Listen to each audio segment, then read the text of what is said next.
evening, you're with ET Now. This is the India Development Debate. I'm Sandeep. Gurumurthy. Joining me in Delhi is my colleague Supriya, Shrinate. Straight to the big debate tonight.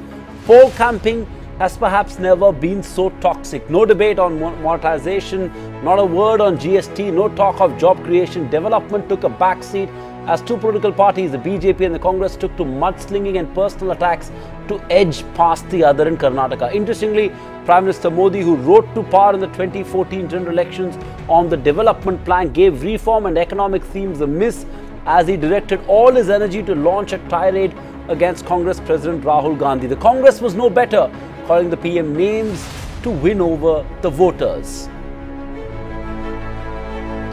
Indeed, with Madhya Pradesh, Rajasthan and Chhattisgarh slated to elect new governments this year, the writing is clearly on the wall. Assembly elections to these states and possibly the 2019 general election will witness a highly polarized battle. Why the sudden shift in narrative? Have political parties come to terms with the reality that in India it is caste and vote bank politics which is a safer bet than issues like Bijli, sadak, paani? The new law that we saw in the Karnataka elections and the fear of this actually spilling over to the rest of the state assembly elections and to Indian politics at large is what we are looking to discuss and debate right here on the India Development Debate tonight. Thank you very much for joining in, but let's just get a quick sense of how acrimonious this political war really has been. 15 minute मेरी वहां पे मोदी जी के सामने speech करा दो। 15 minute में Rafale की बात करूंगा, नीरव मोदी की बात करूंगा, मोदी जी वहां पे खड़े नहीं रह पाएंगे। कांग्रेस के श्रीमान अध्यक्ष जी, आपने सही फरमाया है। हम आपके सामने नहीं बैठ सकते। आप तो नामदार है, नामदार, और हम कामदारों की क्या हैसियत कि हम आपके सामने बैठ पाए। आप इस चुनाव अभियान के दरमियान कर्नाटक में आपको जो भाषा पसंद हो उस भाषा में, हिंदी बोल सके तो हिंदी, अंग्रेजी बोल सके तो अंग्रेजी, आपकी माताजी की मातृभाषा बोल सके तो मातृभाषा, आप 15 मिनट हाथ में कागज लिए बिना कर्नाटक की आपकी सरकार की अचीवमेंट, सिद्धियां 15 मिनट कर्नाटक की जनता के सामने बोल दीजिए। मोदी जी को इस बात का गर्व है कि वे बहुत अच्छा भाषण देता है। मैं इस बात से बिल्कुल सहमत हूँ। वे एक बड़े और ऑरेटर हैं, वे एक अभिनेता की तरह भाषण देते हैं। मैं तो चाहती हूँ अगर उनके भाषण से देश का पेट भर सकता हो तो वे और भी भाषण दें। कांग्रेस केंद्र प्रकारेण ये चुनाव को जीतना चाहती है। इन्होंने कोई नीति, नियम, सिद्धांत, इलेक्शन कमीशन के रूल्स, रेगुलेशन इसकी परवाह करे बगैर बाय हुक और क्रूक ये चुनाव जीतने का तय किया है, वो मालूम पड़ता है। All right, that is just a sample of what the political campaign has really been like. Who is talking about development is really the big question. That's precisely why we are raising that moot question right here on the India Development Debate tonight, because all that you hear is political warfare of the worst kind. But let me bring in our expert panel right here, and joining us on this show is the spokesperson from the BJP, Shaina NC. The Congress spokesperson is Nivedit Alva. We also have Anand Ranganathan, scientist and author. We've got Sanjay Kumar, Director, Center for the Study of Developing Societies. And of course, Sanjeev Srivastava, political commentator, and all joining us right here on the India Development Debate tonight. And Sanjeev Srivastava, I want to set the context of this debate. And so let's begin with the question that we're trying to raise here. Has this been a toxic campaign? One that is perhaps marred by personal attacks, caste equations, religious polarization, mother tongues. I mean, are the days of BSP, which is Bijli, Sadak, Paani, long over? Is India back to its identity politics? And what is worst is that it's happening in a state which is more developed and should care for some of the issues that development is all about.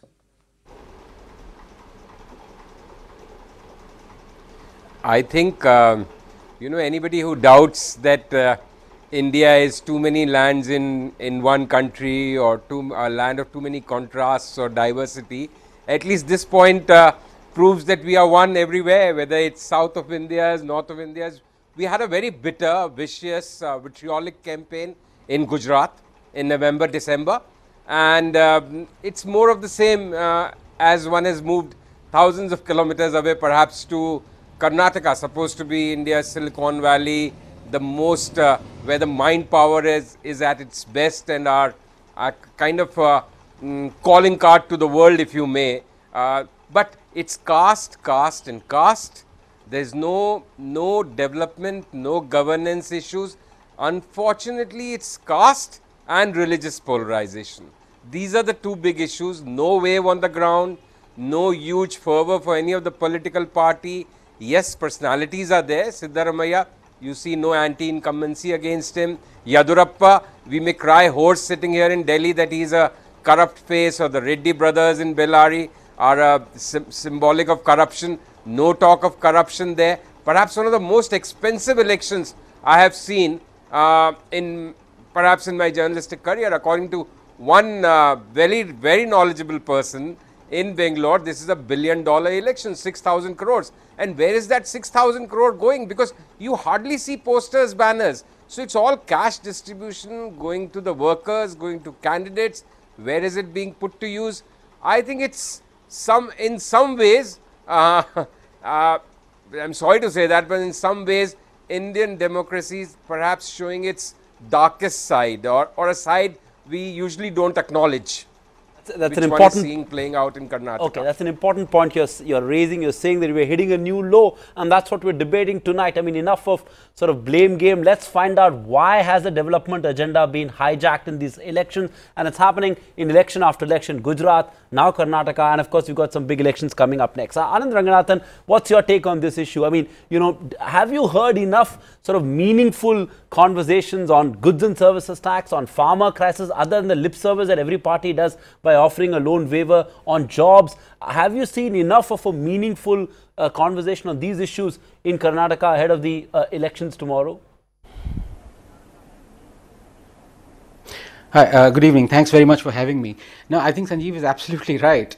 The basic problem is that everyone's saying that this election is being fought between someone who's less corrupt versus someone who's more corrupt, or between less incompetent and more incompetent. But let me tell you, this election would be won by someone who is more incompetent and more corrupt. That's the way it is. It's neck and neck between BJP and Congress as to who is more incompetent and who is more corrupt. Because 5 years ago, if you remember, people were asking the same question. And someone who's less corrupt would win. So Congress won. That means it was less corrupt than BJP, and BJP lost. And if BJP wins this time, that means it was more corrupt last year. 5 years ago.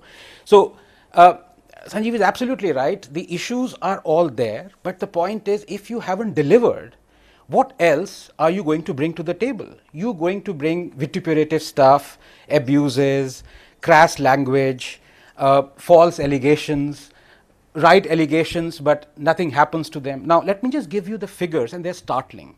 Now, if you look at this, the Association of Democratic Reforms website, they have listed the number of candidates who are fighting the elections again and who have serious criminal charges against them.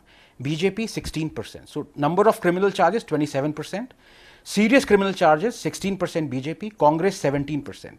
And the average assets of the BJP candidates is 8 crores. Average assets of the Congress candidate is 28 crores. What are the issues?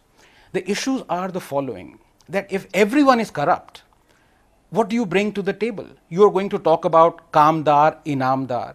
Has BJP actually forgotten how corrupt its regime was when Mr. Yadurappa was at the helm? Let me ask, you would of course go to the BJP spokesperson, but just one question is enough. Why did Supreme Court cancel 99 illegal mines when Mr. Yadurappa was the chief minister? And you will of course go to the Congress spokesperson. Let me ask this of the spokesperson, Mr. Alva. Why are there 43 cases still pending against Mr. Siddaramaiah in the Lokayukta? Okay. you have, and it's not that development doesn't happen. Now, this is another thing that we have to realize as Indians. All parties do some sort of development. It's just the pace that actually is either slow or either fast. So, it's not that it will be incorrect for me to say that UPA did not do any development. Of course they did. They finished up a lot of policies that the NDA had started, NDA 1, and the NDA 2 is finishing up a lot of good things that the UPA started. The pace of the development is what matters. But in the case of our country, unfortunately, the pace is immaterial, because things will take years on end, and the corruption is so endemic that the pace is immaterial to the voter. So the voter has to have a choice. If he doesn't have to press nota, he has to press either of these two parties. Now, did you know that the Kerala the Karnataka farmers, I beg your pardon, they get electricity only 6%, 6 hours per day. 70% of Kannadigas are involved in agriculture. 70% of the land of Karnataka is actually dependent on rainfall. And Karnataka, I beg your pardon, has actually reduced the power deficit. Why is this happening? Did you know Karnataka is the second largest in terms of farmer suicides last year? So there are so many questions, Supriya, that one can ask, but you know.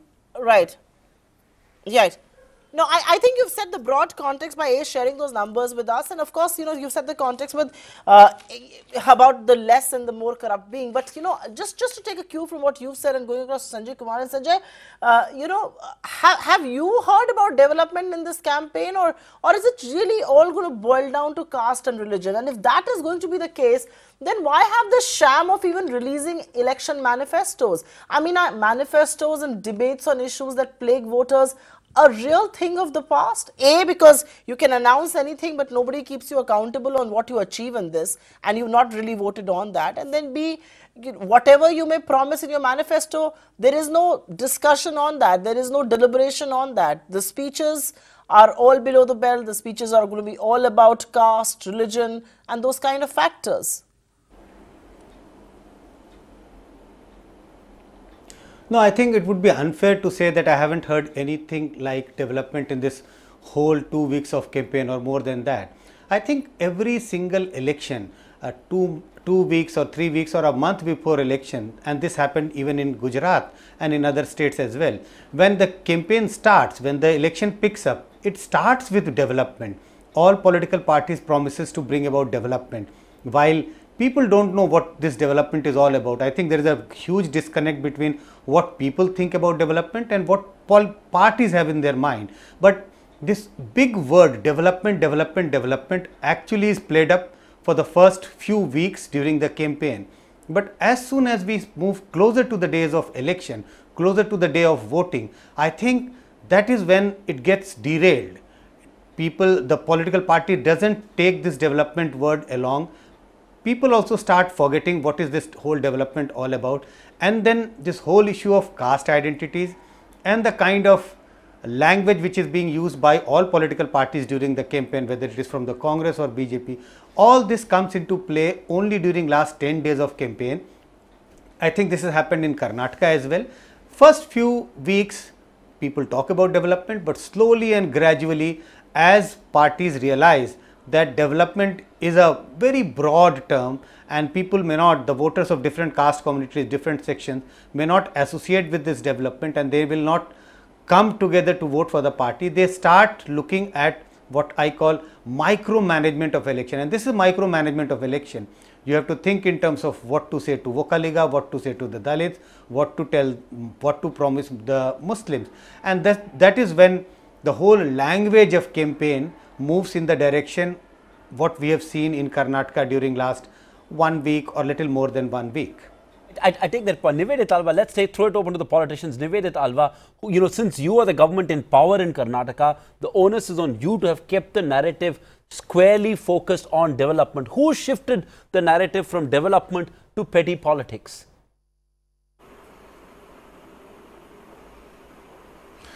I think you know pretty much well the answer to that question before you ask it. Now, I'd like to go back a few months. The election campaign in Karnataka actually started off in November, December for the Congress party. the Chief Minister launched something called the Sadhana Sambrama, which basically is like a celebration of achievements, where he traveled across the state, launching schemes which needed to be launched, and highlighting the government's achievements. Now, we are very clear here, the Congress, the whole plank for us is development and the achievements. In fact, last week on this very channel, when we debated manifestos, we talked about how we had released a white paper where we had made 165 promises 5 years ago, and we have delivered on 155 of those promises. Now, first of all, the way people are talking about this state on this debate it hurts a bit, because it feels like a very fishbowl sort of thing, where everybody from the outside is sitting looking into Karnataka and trying to pick holes into, is not Annabhagya development, is not writing off loans of over 8,000 crores of loans to farmers who are in distress development, are not Indira canteens development, is not Shira Bhagya development. Are these not all the schemes which we have promised in the previous manifesto and brought them to light? The fact that Karnataka had a chief minister who completed a 5-year term for the first time in 40 years, is that not development? Is that not an achievement? The fact is, what nobody wants to talk about today is, this is where the narrative changed, and I will explain that to you. When the BJP brought Yedurappa and made him the chief ministerial face and gave tickets to the Reddys, they had to change the whole topic, because as soon as you talk about local and you put these faces forward, there is nothing you can talk about, because all those memories of the corruption and of all they did is fresh in the minds of the people of Karnataka. Whereas you have a chief minister and a government who have delivered consistently for 5 years, apart from mudslinging, accusations, falsifying facts, slandering, nothing has been proven. They keep coming, they keep talking, and I'm sorry to say this, but the level of discourse fell in this whole election the day the Honorable Prime Minister landed in Karnataka, because every single day he has not spoken a single word about their vision for Karnataka. He has not spoken a single word about what they plan to do. He has not spoken a single word about what they've done in the past. He has only spoken about everything else apart from Karnataka. And the fact of the matter is, to even what you all raised on the top of the debate, things like GST, things like demonetization, yes, we've all talked about them. But let's be very clear, this is an election for the new government in Karnataka. We as the Congress party have put forward what we have done in the last 5 years, and we have constantly been talking about what we're going to do in the next 5 years. So it's very unfortunate that now we are being asked to debate why we have not spoken about anything else, and the people who have talked about everything apart of their vision in Karnataka have nothing to talk about. And are not held accountable for switching the debate completely, because every single day when they are put in the spot, they switch the goalpost. Okay, Mr. Alva. That is what is happening in Karnataka. Just Alva, just hold your thoughts.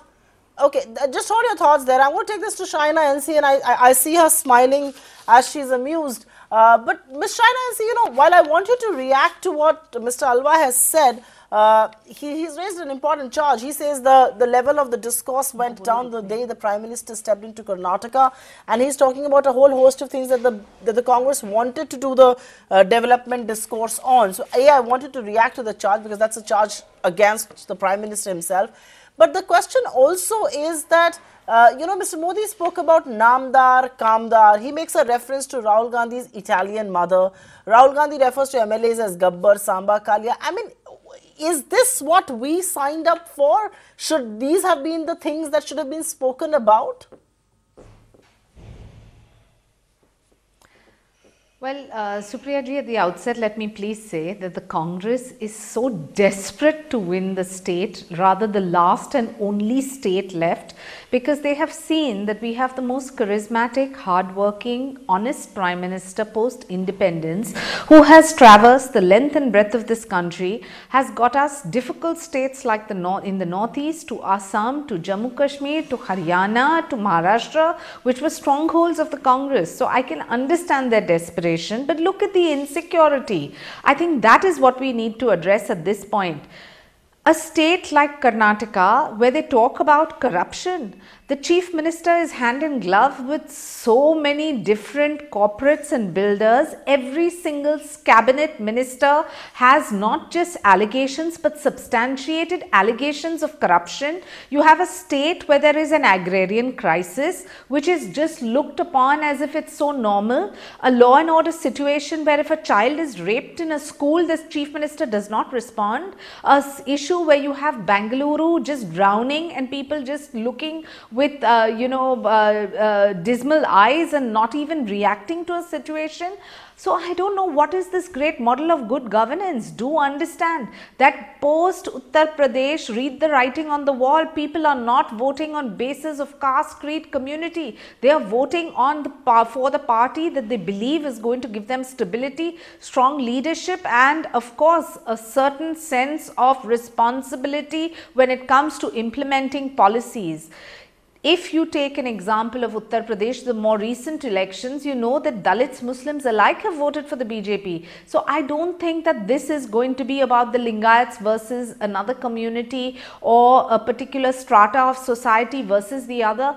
This is an election where the BJP has promised a vision plan for Karnataka that Congress chooses just to cherry pick and go into statements of sensationalism. Repartee is a part of every election. You're going to have allegation and counter allegation, you're going to have commentary and counter commentary, you're going to have sarcasm and counter sarcasm. Let's not deflect. The issue is our Prime Minister has highlighted a vision plan for the state. Our party president has envisaged a day-to-day working of this government for the next 5 years.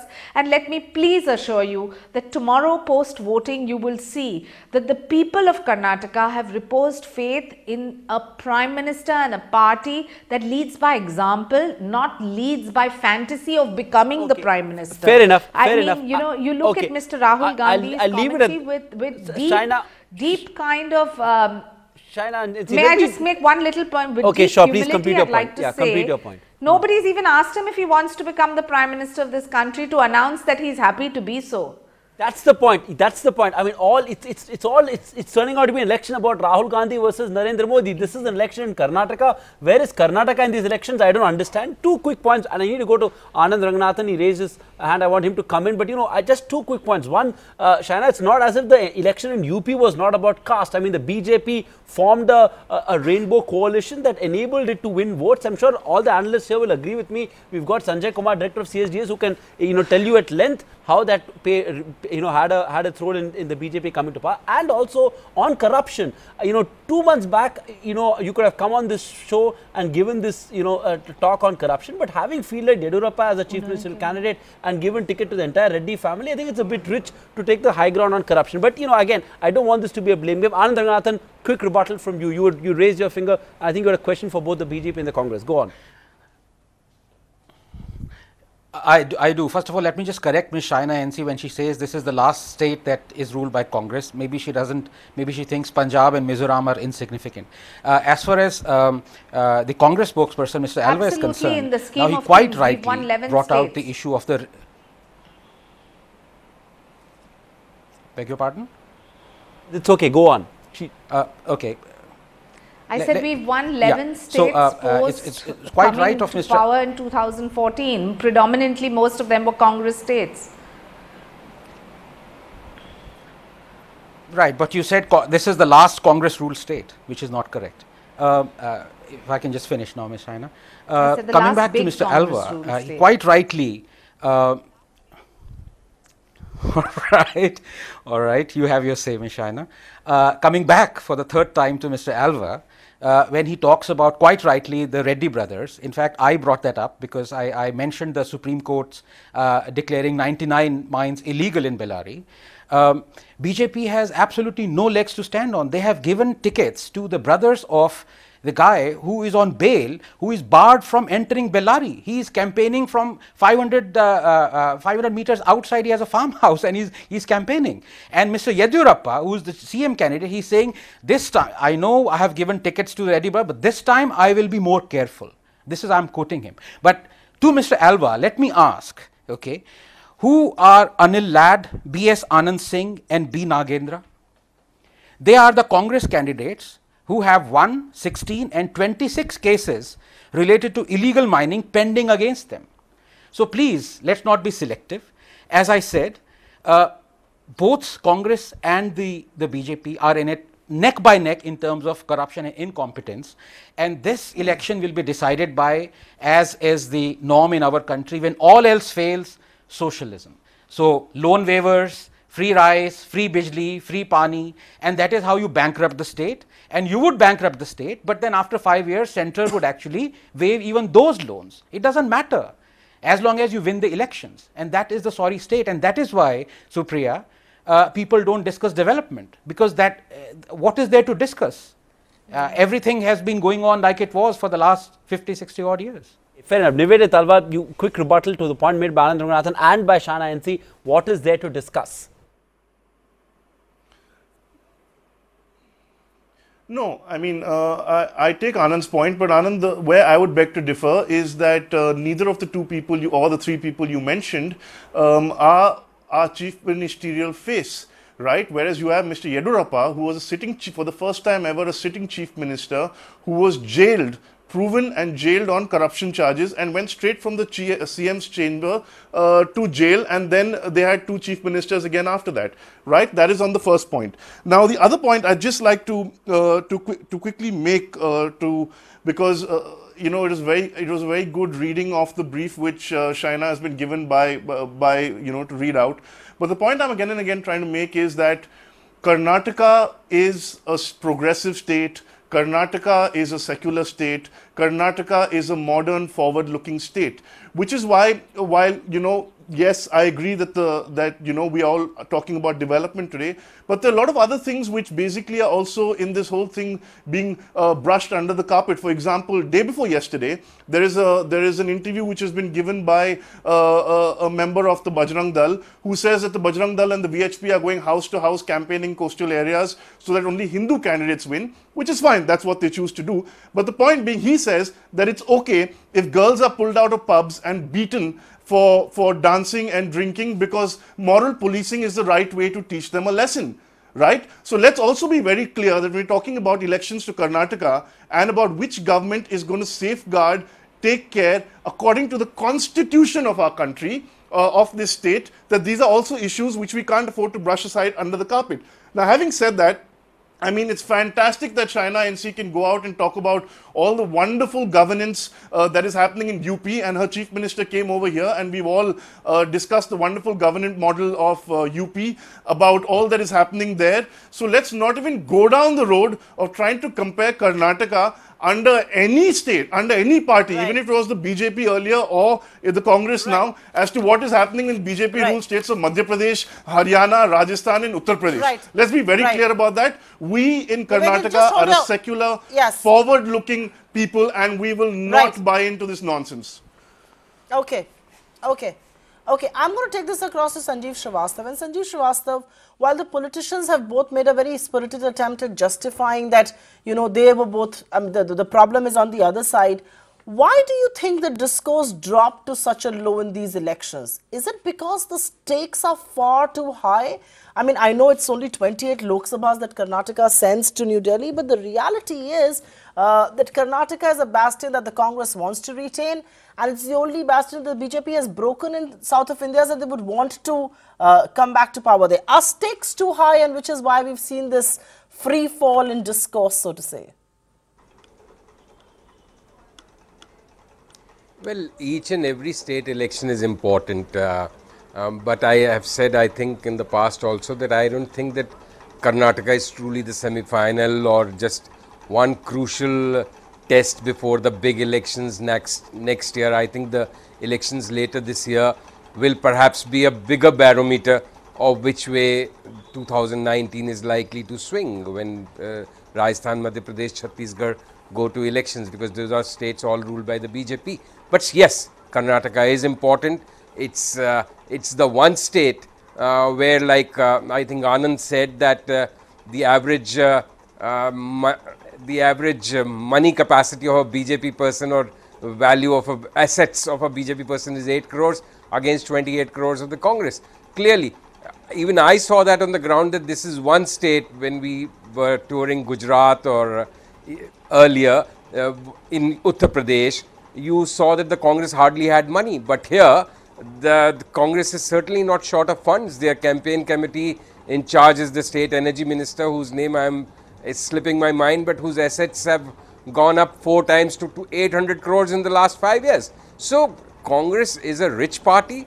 It's one state which is very crucial for Congress, apart from sending a symbolic message to its workers and cadre and show to the world that it has somehow retained its winning ways, and send out a message to other opposition non-BJP parties. It's also very important because otherwise how will the Congress 2019 election be funded? Where will the money come from? Certainly not, all of it cannot come from Punjab. So Karnataka is a bellwether state for Congress for more than one reason. Oh, yes. At the same time, the BJP is out there to prove a point. I think this election, you know, I had gone there, and I always say this, Supriya, sitting in Delhi, you are thinking of all kind of permutation combinations, but when you land on the ground, and 5-6 days is hardly enough to traverse the entire state, but like coastal Karnataka, completely polarized. It's a Hindu-Muslim election, and the BJP is likely to do very well.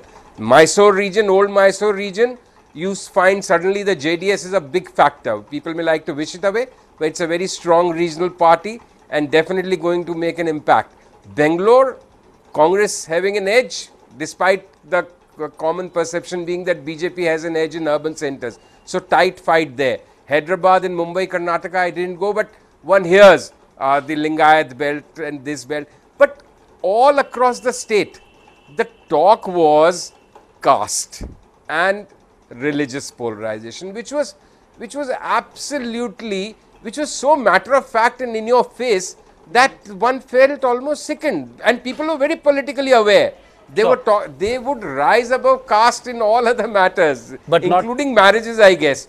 But voting patterns will be decided by this underlying thread. That's the only common thread running across Karnataka. Okay, fair point. There is no other common thread in Karnataka. Fair point. Sanjay Kumar, comment on that. And does that explain this whole scramble for Lingayat vote? I mean, the reason we're debating this tonight is, you know, I don't think political strategy in any sense has been driven by development imperatives at all, or the whole campaign messaging. You know, manifestos would not have been released this late if, you know, if they expected people to vote on the basis of manifesto. I mean, the whole scramble for the Lingayat vote, on the one hand, fielding Yediyurappa as the Lingayat face, and the Congress coming up and assuring a minority status. Yes, they constitute, you know, 1/6 of the electorate, but, you know, is that the sense that you're getting, that eventually it is caste configuration that is determining the nature of the political moves?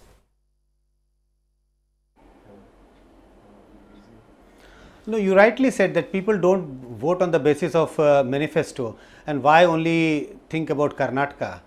Think of any state. I don't think in any state people actually, the voters actually read the manifesto and actually decide their voting intention or voting preference based on manifesto. Like in many other states, we think that caste is only an issue in the North Indian state. But I beg to differ. Even in the past elections, caste is an important factor in many elections. In this election in Karnataka, I think it has become a much bigger issue because the card which Congress played about the Lingayat. What is happening is that Lingayat had been voting for BJP in a big way. The success of BJP in 2008, along with other factors, was because Lingayats sided with BJP in a big way. 2013, because of the split in the party, they lost the Lingayat vote in a sizable manner, and Congress managed to win that elections. In this election, what we are seeing is a very sharply polarized voters on caste lines. Based on the studies which we have conducted, the pre-poll survey which we conducted, we still see Lingayats, though Congress wanted to make an inroad among the Lingayat vote, they have been able to do it to some extent, not to a great extent. If I go by my findings of my own study, we see that still 60 to 65% Lingayats have shown their intention that they will vote for BJP, and Congress is getting roughly about 20 to 25% Lingayat vote, which is slight improvement compared to the past. Earlier they used to get less vote of Lingayat compared to what is the intention they have shown past 7 days when we did the survey. Congress is banking largely on what we can say the lower backwards, the Dalits, the Muslims and the Adivasis. and the findings of the survey indicate that the Muslims are with Congress in a sizable number, Dalits to a great extent are siding with Congress to a great extent. The lower Muslims, the lower OBCs, if I take out Lingayat and Vocaliga away from the big OBC bloc, the lower OBC vote is split, but still Congress has an advantage among the lower OBC. Why JDS is doing so well in southern Karnataka is the Vocaligas are standing solidly behind JDS. So this and the upper caste traditionally as in other states are also siding with BJP. So BJP has a vote bank among upper caste and Lingayat. JDS is sitting pretty with the vote bank of the Vocaligas, and Congress is banking on the Dalits, Adivasis, Muslims and the lower OBCs. Okay. Okay, I'm going to take this across to Shaina and see, and because Shaina, so much has been said on the Lingayat vote, how nervous is the BJP as far as that one factor in these elections are concerned?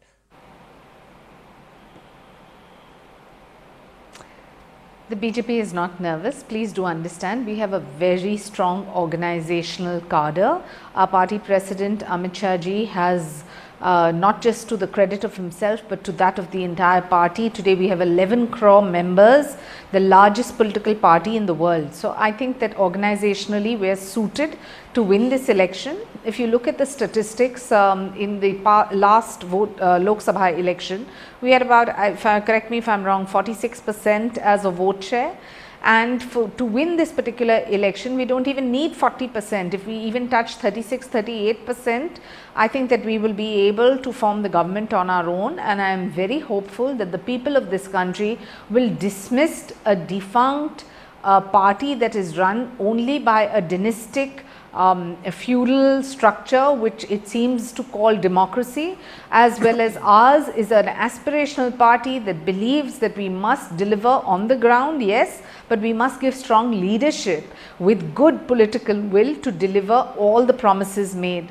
Now, if we really look at Karnataka, what are the major issues? More than Lingayats and Vocaligas, I think it's about the agrarian crisis, the law and order situation, which is so dismal for even the woman voter. She would probably think twice before voting for Mr. Siddaramaiah as a chief minister, who has chosen to even dismiss serious rapes in public places and schools, and has chosen just not to comment. So I think that whether it's corruption, whether it's agrarian crisis, whether it's law and order, there are so many problems that have arisen in these past 5 years. Okay. And when I spoke earlier, I must please clarify to Anandji that he said that, I said that this is the last of the Congress states. I said this is the last large state that the Congress has in the country. You look at the track record and what you would want to call modification, I would want to call progressification. Okay. Because really we have won 11 states, we know that which belong to the Congress, where they have been decimated, whether it's the Northeast we know that, remember Assam, remember Jammu we know that, trust me, our memory hasn't betrayed us yet. We know the phenomenal track record. All we're saying is, where is the development agenda? I need to take a very short break. I'm going to come back. I need to take a very short break. I'm going to come back, and I know Nivedit has a point to make. I need to go back to other panelists, and we're going to say, is this going to be the trend in 2019 as well? Is this what we need to expect from both the Congress and the BJP in the build-up to 2019? That's what we're going to debate on the other side. Please do stay with us. We're back in a moment on the India Development Debate.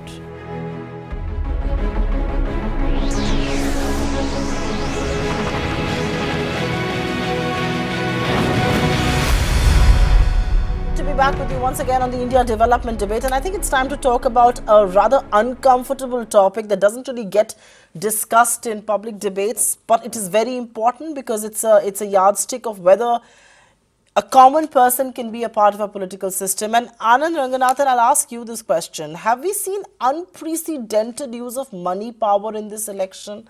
I mean, from MLAs distributing cash to fake voter IDs. One knew that this is the dirty underbelly of politics, but does this also raise the question that, this sort of money, this sort of ugly money, if I may, is always going to keep the common man out of the political mainstream? I mean, where does the Aam Aadmi have money of this kind to spend in elections? Oh, absolutely. I mean, there is no chance of a common man actually fighting an election unless he is interested in getting 7 or 8 votes of his family members. But one thing that Sanjeev said actually struck me. He said this is going to be $1 billion election, and I agree with him. And $1 billion is about, give or take, about 7,000 crores. Now, do you know what combined parties that are fighting elections in Karnataka, BJP, JDS, Congress, how much have they declared as their contributions? 22 crores, combined parties. So where is the rest of the 6,978 crores coming from? This is the extent of the corruption. And Supriya, you mentioned about the manifesto, that nobody reads it. I think Mr. Sanjay also mentioned it. We are a nation that believes in homeopathy. So no wonder that we have this thing called the manifesto. It is like a placebo. And it is like a sugar pill that every and just to give you one example, I'd love to find the person who actually writes these manifestos. I mean, he's a genius. So from this Congress manifesto, it says they are going to contribute $50 billion to just biotechnology. $50 billion is 3 lakh crores. And the entire science and technology fund for the government of India that spends on Indian science is $0.6 billion. So, this is the way they throw numbers about. And ultimately, as Sanjay said, it is down to caste, it is down to Lingayat, religion, and all that stuff. Nobody cares about development or the finger, or nobody is accountable. And the reason for that is that when you declare 22 crores, and when possibly you're spending $1 billion on this election, it's quite obvious where the rest of the money is coming from.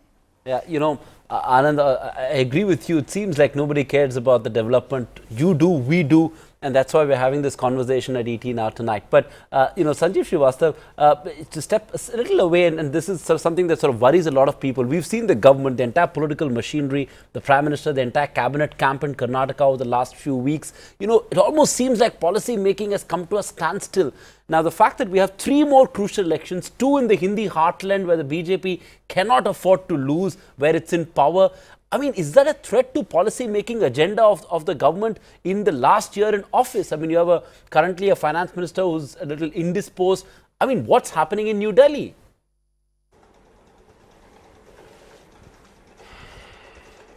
Well, in a manner of speaking, Sandeep, you are making a case for Prime Minister Modi's and BJP's pitch for simultaneous elections, which I think has a point. There is a merit in it, because we are a country which is in this constant election mode, and whether one likes it or not, for politicians and political parties to win elections is more, if not equally important than making policy, because you will only be able to run a government and do governance if you have a government, if you win elections.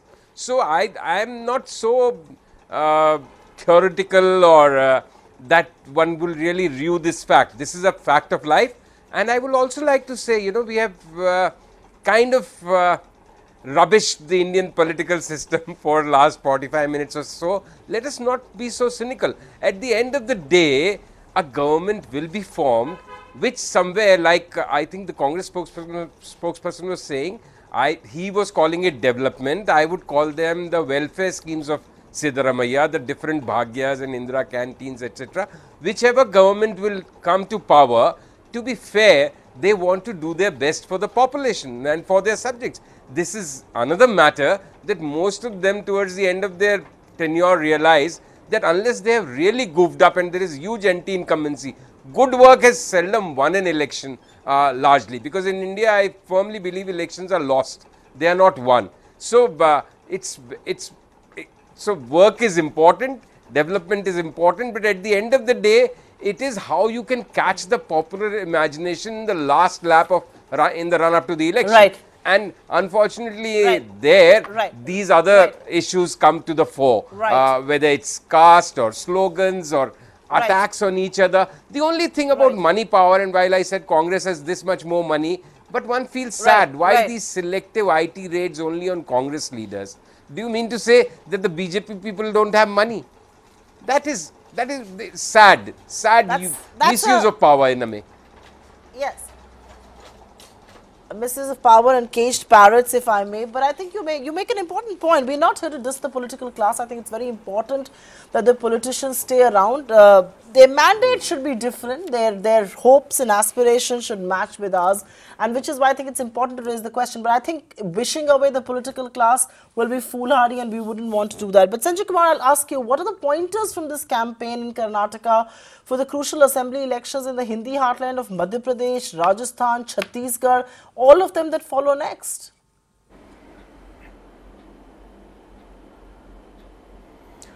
Sadly, I think the elections are moving in such a direction that when it comes to elections in say Madhya Pradesh, Chhattisgarh, Rajasthan, the states which you already mentioned, again in these elections we'll start with the same big word development, vikas, slowly and gradually, as I said earlier also, as it happened in Karnataka, as it happened in Gujarat, and it happened in many other states. Sadly, this is the fate of the election campaign even in the 3 states which goes to poll, and in these states it would be far more compared to what is happening in Karnataka, because BJP would be on a receiving end. BJP has been in power in Chhattisgarh and Madhya Pradesh for the last 15 years, and they have been in power in Rajasthan for last 5 years. So Congress would ask questions about what has been the development in the state, and BJP would definitely try and divert the attention of the voters. So all these whole issues of caste and making allegations and counter allegations, sadly that would be run up to the 2019 election. I don't see the campaign, the quality of the campaign improving even in 2019 election, and the debate moving in the direction in which we want the election debate to move, on development, on promises, and what government has been able to do during last 5 years. I think up till 2019 we are not going to see a different kind of a campaign from what we have seen during last couple of years. Okay, Nivedit Alva, let's sort of, let's keep Karnataka aside for a moment and put the spotlight on 2019. So what does this tell you about 2019? Because there, you're not the incumbent, you're the challenger there. On what plank are you going to fight the 2019 election? Because if it's going to be a Rahul Gandhi versus Narendra Modi fight, the pundits aren't putting too much of money on the Congress party. On what plank are you going to fight the 2019 election? What plank? I mean, before 2019, there's going to be elections in Rajasthan, Chhattisgarh, Madhya Pradesh. Karnataka is coming up right first. I will come to that in just a second, but because this is Karnataka and Karnataka votes tomorrow, there's just couple of points I want to make. Because this whole thing of, I was always wondering where this false sense of bravado of the BJP was coming from, and today I think China NC gave it away, where they're basically comparing the percentage of the vote they got in 2014 and thinking that if we get this much less, we're home. I really don't think that's going to happen, because if you compare what all was promised in 2014, everything from the 15 lakhs into our accounts to the 2 crore jobs to black money coming back, none of that has happened. So 2014 is over, we're now in 2018. Secondly, on the Lingayat issue, I'd just like to say again, this is a false sense of where a lot of people from outside of Karnataka seems to think that the Lingayats only support the BJP. The Congress right now has 28 sitting MLAs who are from the Lingayat community. The Congress this time has given 42 tickets to the Lingayat community. So it is complete hearsay that the Lingayats are only with the BJP. And another point I'd like to make on the development point and on what should be a focus area for these elections is I love how the BJP has this newfound love for Karnataka, but they stole Rafael from us, from HAL, which is our pride. No, I have completely run out of time. China NC, a quick last word to you.